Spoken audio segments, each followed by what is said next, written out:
नमस्कार साथियों, Ramawat maths classes में आपका एक बार फिर स्वागत है। जिस तारीख का हम सभी बेसब्री से इंतजार कर रहे थे उस तारीख की घोषणा हो चुकी है। वो तारीख है 25 अप्रैल 2021। काफ़ी साथी इस तारीख को देखकर बहुत ही ज़्यादा खुश होंगे होना भी चाहिए। क्योंकि पिछले करीबन 1.5 साल से ये चर्चा चल रही थी कि रीट परीक्षा अभी होगी, महीने भर बाद होगी, 2 महीने बाद होगी, 4 महीने बाद होगी, और करते करते करते आखिर जाकर ये फाइनल हुई है कि रीट जो है 2021 जो है वो 25 अप्रैल को होना निश्चित हुआ है। अब उसका सिलेबस भी जारी हो चुका है। तो मैं भी वीडियो बनाने के लिए काफ़ी समय से सोच रहा था, लेकिन आपकी तरह मैं भी इस डेट का बहुत ही इंतजार कर रहा था कि कब फाइनल डेट आया, कब अपन उसके बाद जो फाइनल वीडियो बनाना शुरू करें। क्योंकि काफ़ी बच्चों के फ़ोन आ रहे थे कि सर आप वीडियो बनाना शुरू करो, सर हमारे डेट की तैयारी चल रही है। लेकिन मैं इसी इंतजार में था कि कब फाइनल सिलेबस आए, क्योंकि जब तक सिलेबस नहीं आता है तो उसे पुराने सिलेबस से अपन पढ़ाएं। तो मैंने देखे काफ़ी वीडियो देखे, ऐसे बहुत सारे यूट्यूब चैनल है जहाँ पर इसी भ्रम में रहते बच्चों को यही भ्रम दिया जाता है कि चलो आपके यही सिलेबस रहेगा, कोई चेंज नहीं होगा, आप इसी सिलेबस के द्वारा तैयारी आप करते रहे। लेकिन मेरी एक मनसा थी कि भाई जब तक अपन फाइनल नहीं आ, चाहे भले सिलेबस वही रहे, लेकिन उसमें अगर हमको ये लगता है थोड़ा बहुत भी चेंज है तो हम उस चेंज के साथ ही अब नया शुरू करें। तो अब सिलेबस भी आ चुका है, मैंने सिलेबस देखा भी है आपका। रीट लेवल फर्स्ट का जो सिलेबस, उसमें कुछ भी जो पुराना जो सिलेबस था, जो 2017 में जो रीट हुई थी, उस समय जो सिलेबस आपके मैथ्स में जो लागू किया था वही सिलेबस है। केवल आपके जो सिलेबस है उसमें आपके केवल एक जो आंकड़ों का प्रबंधन जो है उस जो यूनिट है उसको एक जोड़ा गया है। तो अपन इस सीरीज के द्वारा आप कंटिन्यू जो आप इस वीडियो को देखते रहें। अगर आप चैनल पर भी पहली बार आए हैं या अभी तक आप शायद इस चैनल के बारे में नहीं जानते हैं, तो आपको जानकारी दे दूं कि यूट्यूब पे आप रामावत मैथ्स क्लास सर्च करें और मेरे चैनल को सब्सक्राइब करें। वो लिंक भी मैं यहाँ दे दूंगा आपको, तो आप इससे जुड़े रहें। और इस पर हम जो शुरू करेंगे वो बिल्कुल मैं बेसिक से शुरू करूँगा, क्योंकि बहुत से बच्चे ऐसे हैं जो शायद रीट पहली बार दे रहे हों, जो 17 में शायद जिन्होंने अटैम्प्ट नहीं किया था, और कुछ ऐसे भी है जो लगभग 1.5 साल से इसकी तैयारी कर रहे हैं। तो दोनों के लिए भी समस्या ये होगी कि हम क्या तो पढ़े और कितना पढ़े, क्योंकि तो समय भी हमारे पास बहुत ही कम है। लगभग आप अंदाज लगा लीजिए कि 3 महीने के लगभग, यानी 100 दिन के लगभग आपके पास समय है। उसमें आपको सभी विषय भी पढ़ने हैं, तो मैथ्स के में भी आपको कितना टाइम देना है, तो वो सब अपन को बहुत ही सोच समझ कर हमको पढ़ना पड़ेगा। और बहुत सारे यूट्यूब चैनल है, लेकिन उस पर आप समय व्यर्थ न करें। तो आप इसी चैनल पर बने रहें, और मैं आपको विश्वास दिलाता हूं कि आपके 30 में से कम से 27 से 28 नंबर आप बेहिचक ले आएंगे, और ज़्यादा उसमें तैयारी की आवश्यकता भी आपको नहीं पड़ेगी। बहुत ही ध्यान से पढ़ें, और साथ में मैं आपको ये सजेस्ट करूंगा कि आप जब भी पढ़ें, वीडियो देखें, तो साथ में आप कॉपी और अपने पेन लेके बैठें। क्योंकि जो भी आपको अच्छी चीज़ लगे, जो आपको लगे कि नहीं हाँ बिल्कुल ये इन्होंने जो बताया वो बहुत ही अच्छा है, तो आप उसको नोट जरूर करें। और एक आप खासकर ये ध्यान रखें कि अधिकतर मैंने जो YouTube चैनल जो देखे हैं, जो अच्छे अच्छे कोचिंगों के भी है, लेकिन वो अधिकतर पता नहीं क्यों शॉर्टकट की तरफ भी बहुत अधिक भागते हैं। और अब शॉर्टकट्स मैं ये नहीं कहता कि वो उपयोगी नहीं है, उनसे प्रश्न बहुत जल्दी होते हैं, लेकिन इतने अधिक शॉर्टकट्स बताते हैं, इतने अधिक शॉर्टकट बताते हैं कि बच्चे तो खुद उसमें शॉर्ट सर्किट हो जाते हैं। यानी जब एग्जाम में प्रश्न आता है तो प्रश्न में उनको पता ही नहीं चलता है वो फॉर्मूला में शॉर्टकट वाला लगाऊं कौन सा, ये लगाओ या वो लगाओ। इस कन्फ्यूजन में शायद वो, अगर उनको प्रश्न आ भी रहा हो, उनके पास बेसिक कॉन्सेप्ट भी क्लियर है, लेकिन तो भी वो उसको गलत कर पाते हैं। तो अपन क्या करेंगे, शॉर्टकट की तरफ मतलब बढ़ेंगे तो सही, लेकिन सबसे पहले मेरी जो आपकी तरफ जो तैयारी रहेगी वो आपको ये रहेगी कि सबसे पहले हम अपन बेसिक की तरफ ज़्यादा ध्यान दें। सबसे पहले मैं आपको बेसिक पूरे करवाऊंगा, और जब बेसिक अपन कॉन्सेप्ट क्लियर करते जाएंगे उसके बाद में फिर अपन क्या करेंगे, सबसे पहले जो क्लास 6, 7 और 8 की जो बुक्स है, जैसे लेवल फर्स्ट के लिए मैंने देखा है कि उसमें आपके जो लेवल जो दिया गया है वो क्लास 8 तक की जो बुक्स है उनका ही लेवल है, लेकिन आपका स्टैंडर्ड जो रहेगा प्रश्न का, वो प्रश्न का स्टैंडर्ड रहेगा आपके क्लास 10 तक का। तो आप ये भी दिमाग में रखें कि मुझे तैयारी तो करनी है, 8वीं तक के जो बुक्स है उसी के जो सिलेबस अकॉर्डिंग, उसके अकॉर्डिंग अपन को चलना है, लेकिन आपका जो लेवल जो रहेगा प्रश्न का वो लेवल रहेगा एक 10th का स्तर का। यानी जो 10वीं में जो बच्चा है उसका क्या स्तर रहेगा, वो किस हिसाब से वो सोच सकता है, कुछ हिसाब से उसकी मेंटेलिटी होनी चाहिए, तो उसी के लेवल से अपन प्रश्नों को अपन को हल भी करना पड़ेगा उसी, और जो आपके पेपर में भी जो प्रश्न आएंगे वो उसी के अनुरूप आएंगे। कहने का अर्थ है कि हम इसमें टॉपिक वाइज चर्चा करेंगे, बिल्कुल सीरीज वाइज वीडियो बनेंगे। और सबसे पहले अपन जो स्टार्ट आपके पाठ्यक्रम में जो पहला जो बिंदु है 1 करोड़ तक की जो संख्या है उनके बारे में अपन इस वीडियो में चर्चा करेंगे। बहुत ही आसान है, कोई ज़्यादा बड़ा लंबा चौड़ा चैप्टर नहीं है, लेकिन फिर भी इसको मैं अच्छे से अच्छा आपको सामने प्रस्तुत करने की कोशिश करूंगा। और आप भी जो है अपनी नोटबुक में उसको नोट करें। जानता हूँ कि आप, क्योंकि एक बहुत ही सामान्य सी चीज़ है कि ये करोड़ तक की संख्या अपन सभी लिखना भी जानते हैं, पढ़ना भी जानते हैं, उनके स्थानीय मान वगैरह सभी जानते हैं, लेकिन प्रश्न जो परीक्षा में जो प्रश्न आता है उनका स्तर थोड़ा सा अलग होता है, तो अपन को थोड़ा बारीकी से भी उनको देखना पड़ता है। तो चलिए अब बिना समय हम व्यर्थ किए अपन चलिए शुरू करते हैं आज का वीडियो। तो हमारा जो पहला जो टॉपिक है वो है 1 करोड़ तक की संख्या है। अब सबसे पहले हमारे दिमाग में विचार ये आता है, बिल्कुल हम शुरुआत से करें तो सबसे पहले हमारे पास 2 शब्द आपको मिलेंगे। एक तो शब्द मिलेगा संख्या और एक मिलता है हमको अंक। दो जो चीज है जहां से हमारी गणित शुरू होती है, बिल्कुल मैं वहां से शुरू कर रहा हूं। तो सबसे पहले तो हम बात करें अंकों की, तो अंक जो होते हैं वो 0, 1, 2, 3, 4, 5, 6, 7, 8 और 9, ये जो मैंने लिखे हैं ये सारे हैं अंक। दिमाग में रखें, जब भी हमें अंक के बारे में कहे तो अंक है 0 से लगाकर 9 तक के। कितने अंक है? केवल 10 अंक है, 0, 1, 2, 3, 4 से लगाकर 9 तक। अब संख्या क्या चीज है? इन अंकों की मदद से जब अपन इन्हें भिन्न भिन्न स्थानों पर हम इसको लिखते हैं, ध्यान रखना मैंने शब्द लिखा है स्थान। क्या करना है हमें?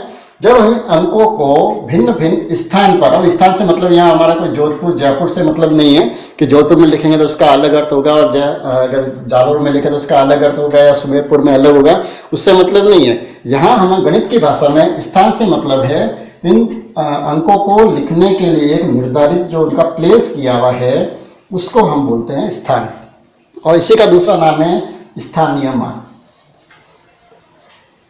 ध्यान रखना, बहुत ही शॉर्ट में बता रहा हूँ, बहुत ही अच्छे तरीके से समझाऊंगा, आपको कहीं भी आवश्यकता नहीं पड़ेगी शायद कहीं प्रश्न करने की, या दिमाग में आपके कहीं प्रश्न नहीं रहेगा।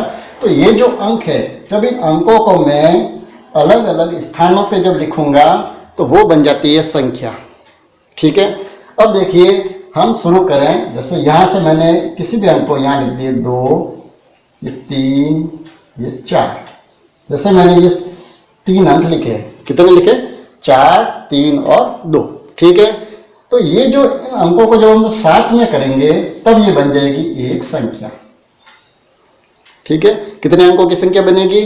1, 2, 3। ये जो है वो 3 अंकों की संख्या है, यानी इसमें अंक कितने हैं? 1, 2 और 3, और ये 3 अंकों की संख्या बन गई। परीक्षा में से प्रश्न बहुत आते हैं, जैसे 3 अंकों की सबसे बड़ी संख्या बताइए या 6 अंकों की सबसे छोटी संख्या बताइए, तो उस समय दिमाग में रखें कि हमें कितने अंक लिखने हैं?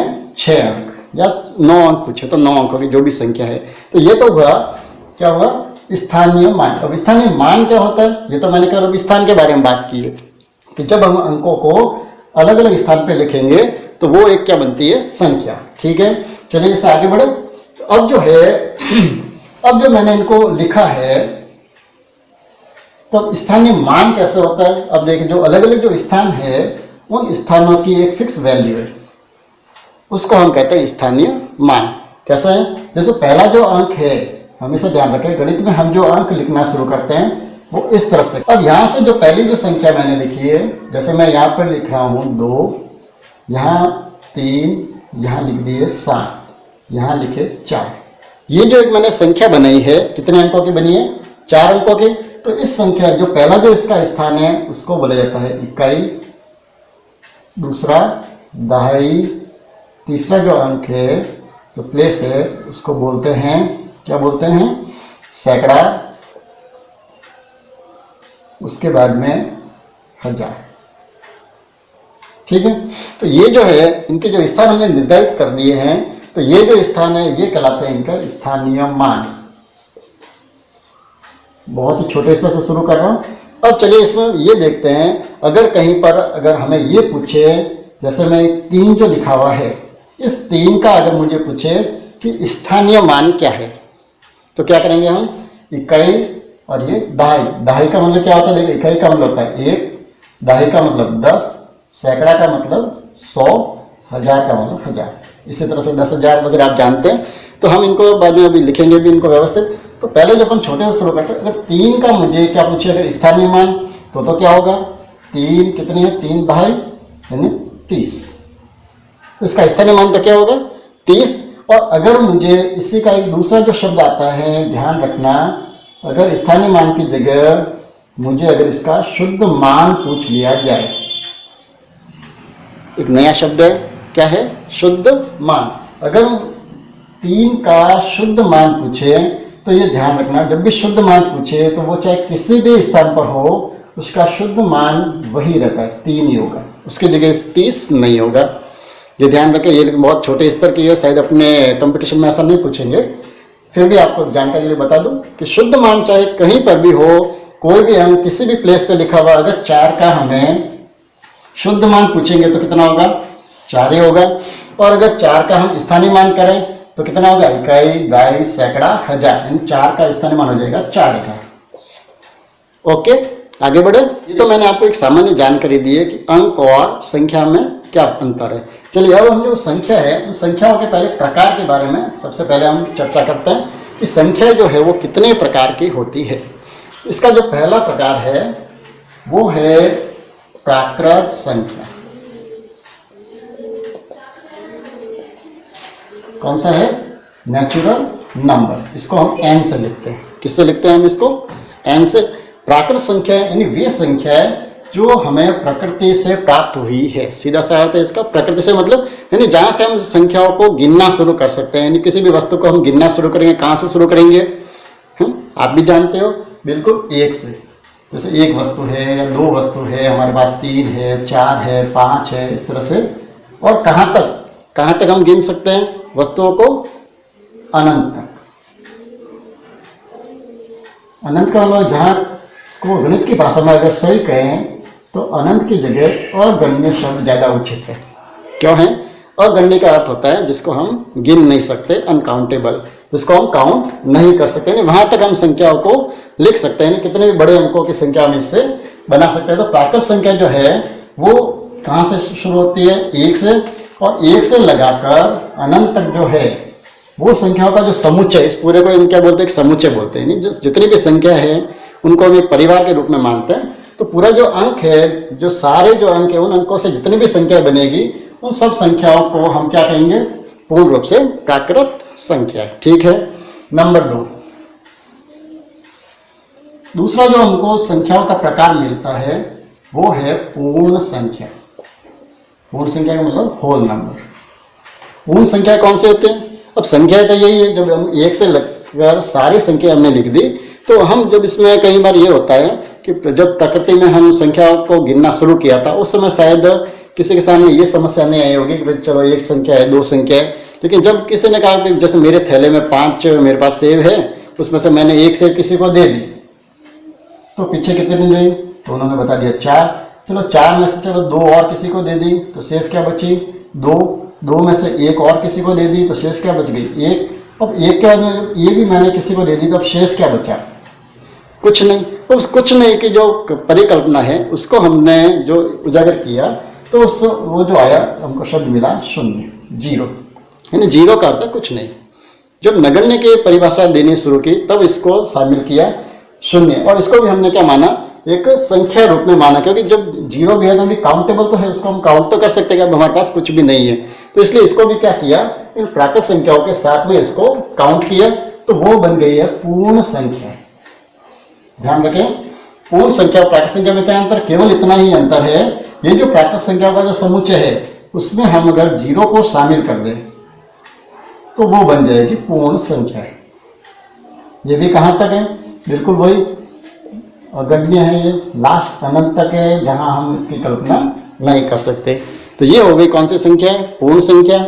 अब तीसरा जो है वो जो संख्या है, संख्या का प्रकार है, वो है पूर्णांक, इंटीजर्स।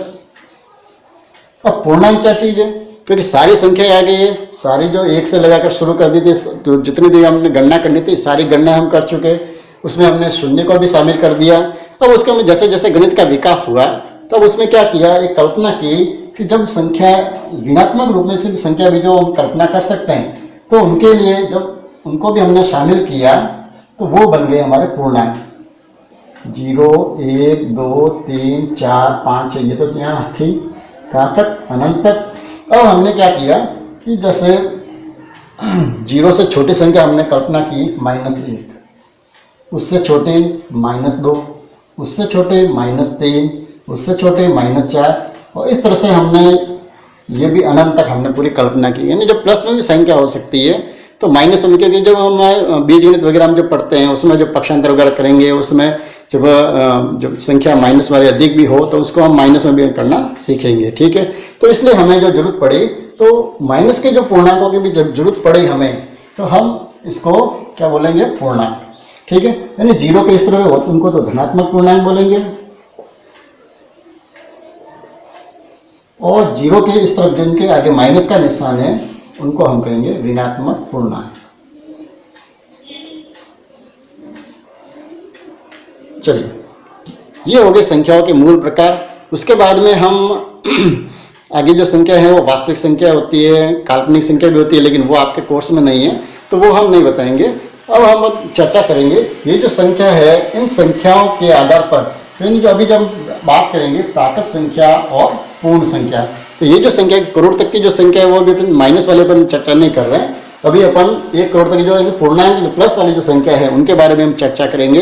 तब इन संख्याओं को कितने प्रकार से और हम विभक्त कर सकते हैं उसके बारे में अपन थोड़ा और देख लेते हैं। अब हम जब करोड़ तक के हम संख्याओं के बारे में जब चर्चा करेंगे, बहुत सारे प्रश्न बनेंगे, उस समय हमें ये शब्द जो साथ में आपको देखने को मिलेंगे, कहीं भाज्य संख्या, अभाज्य संख्या, सम संख्या या विषम संख्या, ये भी हमें प्रश्नों में इनकी जानकारी होना जरूरी है। तो सबसे पहले हम छोटे रूप में इनको देख लेते हैं। जो पहले जो है शब्द जो मिलेगा वो ये ध्यान रखना, ये संख्याओं के प्रकार नहीं है। जब हमने जो संख्याओं के प्रकार देखे थे उसमें ये नहीं है, ये केवल भाज्य संख्या अभाज्य इनके केवल रूप है। जैसे भाज्य संख्या है तो वो जो इनमें से ही होगी, तो भाज्य संख्या कौन सी होगी, यानी वे संख्या है जिसमें या तो स्वयं या एक, ध्यान रखना, या तो स्वयं या एक, इसके अतिरिक्त दूसरी संख्या से भी अगर वो विभाजित होती है। विभाजित का मतलब क्या होता है, जिसमें अन्य संख्या का भी उसमें पूरा पूरा भाग जाता है, तो वो संख्या तो कहलाती है भाज्य संख्या। भाज्य से अर्थ है जिसमें पूरा पूरा भाग जा सकता है। ठीक है, अब अभाज्य संख्या क्या होगी, इसकी विलोम, यानी ऐसी संख्या है जिनमें या तो एक का या उस संख्या का स्वयं का ही अगर पूरा पूरा भाग जाता है तो वो संख्या कहलाती है कौन सी, अभाज्य संख्या या रूढ़ संख्या। ठीक है, तीसरा जो हमें जरूरत पड़ेगी वो पड़ेगी सम संख्याओं की। सम संख्या कौन सी होती है, आप अभी तक शायद मुझे लगता है यही परिभाषा जानते हो कि वह संख्या जो 2 से पूरी पूरी विभाजित होती हो, 2 से पूरी पूरी विभाजित वो सम संख्या, और जो 2 से पूरी तरह विभाजित नहीं होती है वो कौन सी होगी, विषम संख्या। ठीक है, यही है। अब अपन अगर चर्चा करें, वैसे परिभाषा बिल्कुल सही है, गलत नहीं है, मैं इसको गलत नहीं बता रहा कि ये गलत है, लेकिन अब मान लो परीक्षा में प्रश्न आया, जैसे एक संख्या लिखी जिसमें 3, 7, 5, 6, 9, 3, 2, 7, क्योंकि हम करोड़ तक की संख्या के बारे में प्रश्न आएंगे। अब इतनी बड़ी संख्या आई है और हमें ये पूछा जाए, मान लो इतना छोटा सवाल आएगा तो नहीं, लेकिन फिर भी अगर आ गया कि बताइए ये संख्या सम है या विषम है। अब इतना बड़ा प्रश्न, अगर मेरी परिभाषा अगर ये कहती है कि अगर ये 2 से पूरी पूरी बार विभाजित है, यानी मुझे या तो इसमें 2 का भाग पूरा पूरा मैं दूं, इतना काम करो। अगर 2 का भाग पूरा पूरा जाएगा तो ये हो जाएगी सम, और नहीं जाएगा तो ये हो जाएगी विषम। तो इससे बढ़िया है हम इसको कैसे याद रखें, यानी 2 का भाग किसमें पूरा पूरा जाता है, जिसमें इकाई का अंक क्या होना चाहिए, 2, 4, 6, 8 या 0, तो जिसमें ये इकाई का अंक होगा। इकाई का अंक कौन सा होता है, अभी अपन ने चर्चा की, इकाई का अंक है ये अंतिम अंक। ये अंक अगर 2, 4, 6, 8 या 0 हो, क्योंकि ये 2 की भाज्यता का नियम यही कहता है, तो हमें अगर 2 की भाज्यता का नियम याद है तो हम सीधा सम संख्या के लिए क्या करेंगे, केवल इतनी पहचान कर दें कि जिसका इकाई का अंक 2, 4, 6, 8 या 0 होगा तो वो संख्या 2 से विभाजित होगी। इसका अर्थ ये हुआ वो संख्या कैसी है, सम संख्या। और जो 2 से विभाजित नहीं होती, जो शेष जो अंक बचे कौन कौन से, 1, 3, 5, 7 या 9, यानी जिसमें इकाई का अंक 1, 3, 5, 7 या 9 होगा वो संख्या कैसी होगी, विषम संख्या। ओके, तो हमारे दिमाग में ये होना चाहिए कि सम और विषम जो उसके भी अपन कल्पना, यानी बहुत ही शॉर्टकट, इसी को बोलते हैं शॉर्टकट, कि शॉर्टकट कोई लंबी चौड़ी चीज नहीं होती है, यानी जो चीज आपके दिमाग में फिट है जिससे आप उस की पहचान आसानी के साथ कर सके वो अपना शॉर्टकट है। ठीक है, चलिए ये तो हो गई एक सामान्य सी जानकारी। अपन सीधे चलते हैं करोड़ तक की संख्या जो है उनको हम कैसे लिखें या कैसे उसकी पहचान करें। तो सबसे पहले जो है हमें करोड़ तक के स्थान की जानकारी होनी चाहिए। तो सबसे पहला अंक जो है वो कौन सा होता है? इकाई, दूसरा दहाई, तीसरा सैकड़ा, उसके बाद में चौथा स्थान हजार, पांचवा 10,000, छठा लाख, सातवां 10 लाख और आठवां जो अंक है वो है करोड़ का। तो हमें जो है वो 1 करोड़ तक की संख्या जो है वहां तक के, यानी 1 करोड़ से मतलब नहीं है, हमें करोड़ तक की जो संख्या है यानी 8 अंकों की जो संख्या है, सीधे शब्दों में इसको जो कहें तो हमें 8 अंकों तक की जो संख्या है उन अंकों वाली संख्याओं के बारे में हमें पूरी जानकारी इस टॉपिक में होनी चाहिए और उसी पर आधारित प्रश्न आएंगे। अब 8 अंकों की जो संख्या है जिसमें अपन को एक पहली चीज तो ये कि हमको ये जो 8 जो अंक है उन सभी के स्थान फिक्स याद होने चाहिए, क्योंकि जब तक हमको स्थान निर्धारण अपन नहीं कर पाएंगे तो वहां पर हमारे प्रश्न गलत हो सकते हैं। तो सबसे पहले हमें क्या करना पड़ेगा, जो ये जो क्रम है इकाई, दहाई, सैकड़ा, हजार, 10,000, लाख, 10 लाख और करोड़, इसको हमें हूबहू एक बार अपने दिमाग में फिट करना होगा। ठीक है। दूसरा जो अपन इनको याद रखें वो कैसे याद रखें? इकाई का अर्थ क्या होगा? 1, दहाई का अर्थ 10, सैकड़े का अर्थ 100, हजार का 1000, फिर ये 10,000, उसके बाद में ये लाख, कितने जीरो आएंगे लाख में? देखो 10,000 में 4 है, इसमें 5, फिर इसमें कितने 6 जीरो, और 1 करोड़ में कितने 8 अंक हैं तो पीछे कितने जीरो आएंगे? 7 जीरो। तो ये जो एक छोटी सी जो जानकारी है ये हमारे दिमाग में रहनी बहुत ही जरूरी है। जब तक ये हमारी जानकारी दिमाग में नहीं रहेगी तब तक अपन करोड़ तक की जो संख्या है उनको हम सही तरीके से आइडेंटिफाई नहीं कर पाएंगे। ठीक है। जैसे एक मैं संख्या लिख रहा हूँ 3, 7, 0, 2, 5, 6, 9, जैसे एक संख्या मैंने लिखी है। अब इस संख्या को हमें पहचान करनी है कि क्या संख्या लिखी हुई है। तो अब इसकी हम पहचान कैसे करेंगे? इसको पढ़ने का जो तरीका होगा वो तरीका भी मैं आपको साथ ही बता देता हूँ कि सबसे पहले ये जो है इकाई, दहाई और ये सैकड़ा, इसको एक ग्रुप है, इसको एक ग्रुप मानते हैं, इसको एक साथ पढ़ना है अपन। उसके बाद में 1000 और 10,000 इसको हम एक साथ पढ़ेंगे। उसके बाद में लाख और 10 लाख इनको एक साथ पढ़ा जाता है। उसके बाद में जो है करोड़ या 10 करोड़ जो भी है, इस तरह से हम उनको अलग अलग करके पढ़ेंगे। और परीक्षा में जैसे ये लिखे जिसके ऊपर बॉक्स अपन बताएं, इससे बढ़िया क्या करेंगे अपन? कॉमा लगेंगे। इकाई, दहाई, सैकड़ा इसको अलग कर दिया, 1000, 10,000 अलग कर दिया और ये हो गए लाख। तो कितने हो गए? 37,02,569। बहुत ही आसानी के साथ अपन किसी भी संख्या को पढ़ सकते हैं। चलो इससे भी बड़ी संख्या लिख के अपन देख लेते हैं उसको हम कैसे करें। ये जैसे मैंने बहुत ही बड़ी संख्या लिखी है, इसकी पहचान कैसे करेंगे? इसी तरह से सबसे पहले इकाई, दहाई, सैकड़ा अलग कर देंगे, 1000, 10,000 इसको अलग कर दिया, लाख, 10 लाख इसको अलग कर दिया और आगे हो गए करोड़। ठीक है। तो कितने हुए? 7,32,56,987।